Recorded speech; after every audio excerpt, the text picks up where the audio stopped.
बिस्मिल्लाहिर्रहमानिर्रहीम अस्सलामु अलैकुम रहमतुल्लाह। सुप्रीम कोर्ट पाकिस्तान के इंतहाई अहम तरीन जज जस्टिस अतर मंडेला की जानिब से सुप्रीम कोर्ट जो इमरान खान के ख़िलाफ़ अदम एतमाद हो रही थी उस रात को, ये 9 और 10 अप्रैल के दरमियानी रात 2022 की रात, जब मुल्क के अंदर माशाअल्लाह लगने के ख़तरात पैदा हो गए थे, बादल मंडला रहे थे, जस्टिस अतर मंडेला ने उसके ऊपर रोशनी डाली है न्यूयॉर्क बार से खिताब करते हुए।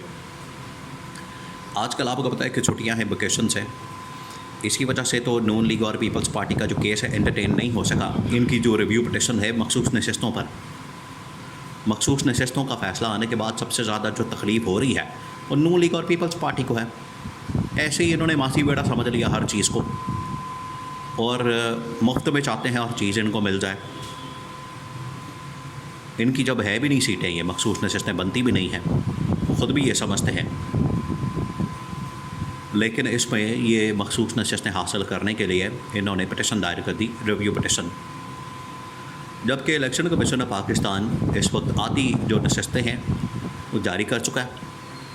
PTI के मेंबरान उसने डिक्लेयर कर दी है, पार्टी डिक्लेयर करती है, पार्टी साबित हो चुकी है, PTI बहाल हो चुकी है, और PTI के मेंबरान को शो कर दिया, वेबसाइट के ऊपर नाम डाल दिए। बहरहाल ये मामला कुछ और है, लेकिन जो जस्टिस अतर मंडेला ने 9 और 10 के दरमियानी रात को जो कुछ हो रहा था मुल्क के अंदर 2022 में, इमरान खान के ख़िलाफ़ अदम एतमाद, और उस रात को फिर असद कैसर का इस्तीफ़ा, वज़ीर-ए-आज़म हाउस के अंदर हेलीकॉप्टर से जर्नलों की आमद, चपेड़ें, तशद्दुद की अफवाहें, इस्लामाबाद की सड़कों के ऊपर फ़ौजी गाड़ियों की आमदरफ्त, और सुप्रीम कोर्ट का खुल जाना, इस्लामाबाद हाई कोर्ट का खुल जाना, अदालतों का रात के वक्त खुल जाना, ये जस्टिस अतर मंडेला ने इसके ऊपर रोशनी डाली है और बताया है कि उस रात को हो क्या रहा था। जस्टिस अतर मंडेला असल में वजाहत ये दे रहे हैं कि जब भी मार्शल लॉ लगने का ख़तरा हो, एमरजेंसी की बात हो, देखिए आजकल भी तो एमरजेंसी और मार्शल लॉ लगने की बात हो रही है पाकिस्तान में, कि जजेस को घर भेजने के लिए, जजेस को फारिग करने के लिए, क्योंकि जजेस बात नहीं मान रहे। और ये सिलसिला कब शुरू हुआ था आपको पता है कि 6 जजेस की जानिब से जब ख़त लिखा गया इस्लामाबाद हाई कोर्ट के 6 जजेस की जानिब से सुप्रीम कोर्ट ऑफ पाकिस्तान को, तब से ये सिलसिला शुरू हुआ है कि हमारे काम के अंदर मुदाखलत की जा रही है, हमारे मामलात के अंदर मुदाखलत की जा रही है, इस सिलसिले को रोका जाए। तब से ये सिलसिला शुरू हुआ। अब देखिए इमरान खान के हक़ में, ये इमरान खान के हक़ में फ़ैसले नहीं आ रहे, या असल में आइन और कानून के हक़ में फ़ैसले आ रहे हैं। लाहौर हाई कोर्ट से भी इमरान खान के हक़ में फ़ैसला आ गया, और 12 मुकदमात जो इनको 9 मई के मुतालिक आज याद आए, आज 1.25 साल हो गया है, 14-15 महीने हो गए हैं 9 मई के वाक़े को गुजरे, तो इनकी अकल के ऊपर मातम किया जा सकता है। फिर जजेस ने उठा के 12 मारा केस कि दफ़ा हो जाओ। 15 महीने बाद तुम लोगों को याद आया कि 9 मई, आज से 1.5 साल पहले एक 9 मई का वाक़या हुआ था, उसमें हमने इमरान खान से तफ्तीश करनी है। अब जस्टिस अतर मंडेला ने कहा कि उस रात को पाकिस्तान में मार्शल लॉ के ख़तरात थे,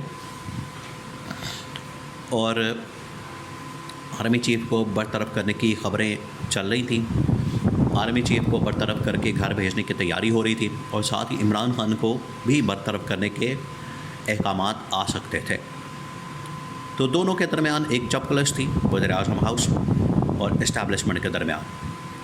ये जो चपकलश थी, ये जो लड़ाई थी, ये जो आपस में इनकी टुक टक चल रही थी, उस दिन ये शिद्दत इख्तियार कर गई उस रात को।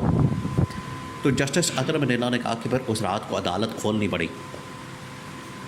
तारीख़ी तौर पर देखा जाए तो जस्टिस अतर मंडेला ने कहा कि 12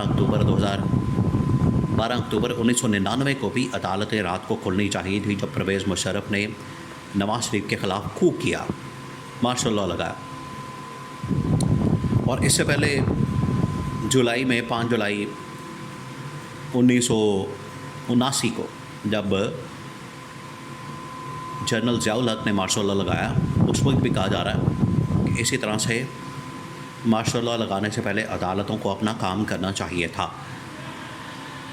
अब ये जस्टिस अतर मिनल्ला असल में हिस्टोरिकल कॉन्टेक्स्ट में पर्सपेक्टिव में बात कर रहे हैं और बता रहे हैं कि आज फिर पाकिस्तान में मार्शल लॉ लगाने की, इमरजेंसी लगाने की बात हो रही है। तो हमें किसी वक्त तो स्टैंड लेना है। जस्टिस अतर मिनल्ला ने कहा कि मैंने खुद बजाते खुद 9-10 अप्रैल की दरमियानी रात 2022 में जब इमरान खान का तख्ता उल्टा जा रहा था, तो इधर से कोई एक्शन ना होता फ़ौज के ख़िलाफ़, इस वजह से उस रात को अदालतें खोलनी पड़ी।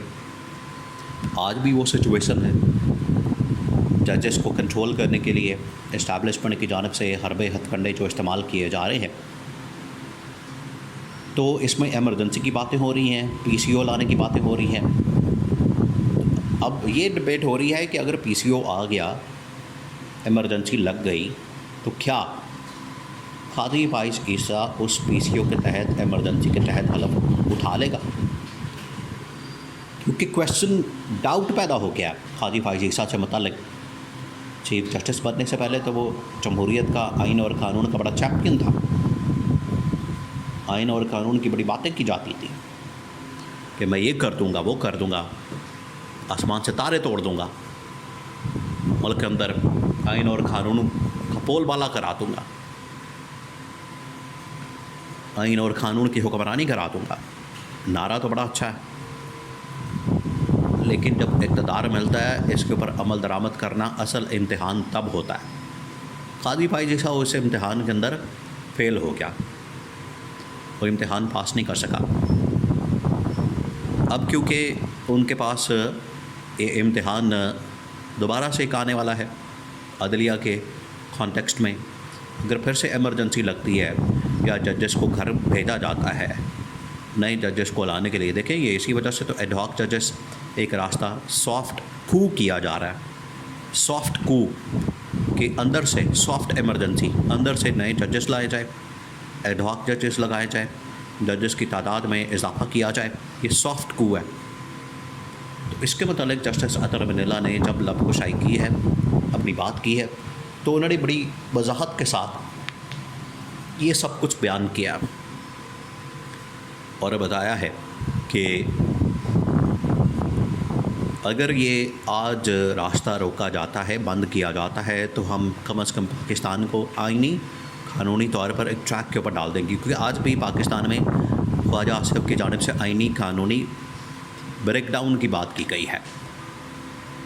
तो यही वो वक्त है कि हमने पाकिस्तान को आइन और कानून के मुताबिक चलाना है और मुल्क में आइन और कानून की बालादस्ती हुक्मरानी को यकीनी बनाना है, इमरान खान के नारे के मुताबिक।